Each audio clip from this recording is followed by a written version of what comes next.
दानवीर कर्ण की कहानी। ये कहानी हमें सिखाती है कि हमें हर जरूरतमंद के प्रति दया और उदारता का भाव रखना चाहिए। कर्ण कुंती और सूर्यदेव के पहले पुत्र थे। वो पांडवों के बड़े भाई थे, परंतु कर्ण और पांडवों को इसका पता नहीं था। कर्ण को अधेहथ नामक रथ बनाने वाले और उनकी पत्नी राधा ने पाल पोसकर बड़ा किया, इसलिए कर्ण को राधेय भी कहा जाता है। कर्ण एक महान धनुर्धर थे। जन्म से ही उनके पास दिव्य कवच और कुंडल थे, जो उन्हें युद्ध भूमि पर लगभग अजेय बना देते थे। कर्ण को ये नहीं पता था कि पांडव उसके असली भाई हैं। वो कौरवों के युवराज दुर्योधन के अच्छे दोस्त बन गए थे। कर्ण एक महान योद्धा थे। उनकी ताकत देखकर हर कोई डरता था। देवताओं के राजा भगवान इंद्र को डर था कि कर्ण कौरवों को कुरुक्षेत्र की लड़ाई में जीत दिला सकते हैं। कर्ण की उदारता और नेकदिली को जानते हुए भगवान इंद्र ने पांडवों के पक्ष में कुछ करने की योजना बनाई।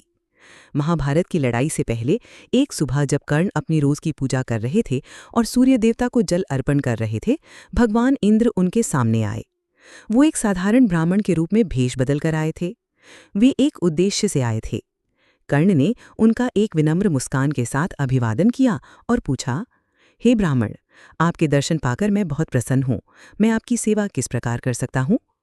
ब्राह्मण ने धीरे और सधेवे स्वर में कहा, मैंने आपकी दानवीरता की अनेक कहानियां सुनी हैं। मैं आपके कीमती कवच और कुंडल मांगने आया हूँ। एक पल के लिए कर्ण चौंक गए, क्योंकि ब्राह्मण ने उनसे उनका सुरक्षा कवच मांग लिया, जो एक बड़ी और कठिन युद्ध में उनकी हार का कारण बन सकता था।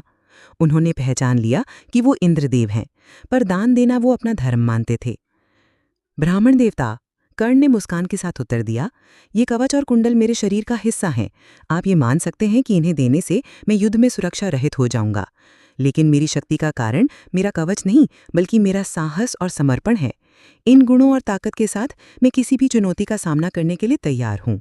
इसलिए मैं आपके निवेदन का सम्मान करता हूँ और आपकी इच्छा पूरी करता हूँ। फिर कर्ण ने एक छुरी निकाली और जन्म से अपने शरीर से जुड़े हुए कवच और कुंडल को काट कर निकालकर ब्राह्मण को अपने कवच और कुंडल दे दिए।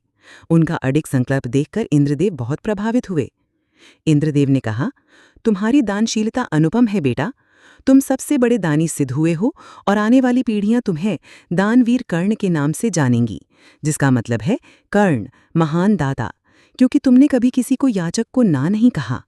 सीख: कर्ण का दूसरों की मदद करने का संकल्प दानशीलता की शक्ति का सूचक है, जो प्रेम और सहानुभूति को बढ़ावा देता है।